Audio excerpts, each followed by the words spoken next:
yung details kompleto, na ipaliwanag niya ng maayos sa atin, na paintindi niya sa atin yung mga bagay na yung dati hindi natin naiintindihan. So malaking tulong talaga yung assistance ni Sir.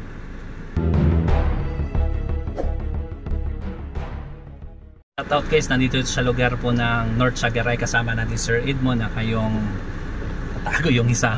At kasama po guys, so bumili po tayo ng Honda dito. So chinik naman po natin ang lahat ng unit nito at nabigyan na natin si Sir sa information about sa unit na ito. At malamig naman yung aircon, transmission, engine, body, at may mga konting scratch at yung mga ilaw. So alam naman natin pag bumili tayo ng second hand, given na yung mga konting scratch. At syempre i-assist na rin natin siya sa papers, document. Titignan na rin natin pati po yung HPG.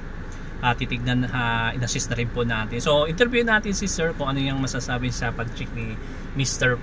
Pad sa unit na kanyang bibilhin. Honda 2017 po pala ito. So Sir, ano po masabi sa pag-check ng unit yun ni Mr. Pad's Mechanics, Sir? Actually satisfied naman tayo sa pag-assist sa atin, Sir, dahil talagang yung details kompleto, na ipaliwanag niya ng maayos sa atin, na paintindi niya sa atin yung mga bagay na yung dati hindi natin naiintindihan. So malaking tulong talaga yung assistance ni Sir. So satisfied. So may re-recommenda mo ba? Oo, recommendable naman. Recommendable, legit na mare-recommend talaga. Yes, so yan guys, to si Sir at na-recommend. Ikaw Sir, ano po masabi ninyo? Yan po yung kanyang kasama. Sir, napaliwanag ng maayos. So, bait pa. Salamat guys. Salamat. So, yun nga po guys, no, pinaliwanag natin na isa-isa para pag kinuha niyo itong unit, alam niya at wala na po siyang pangamba. So, kung nais niyo po magpa-check kay Mr. Pads, nandiyan po ang ating telephone number. Kontakin niyo lamang po ako at mag-usap na lamang po tayo about po sa mga dapat natin bayaran at pinang isang mekaniko. So, salamat. God bless you.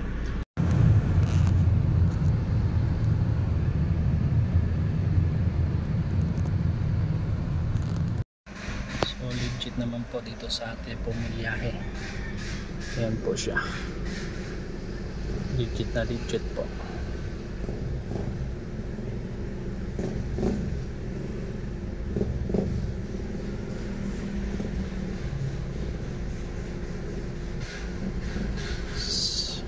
Ayan po yung mga nasi search po.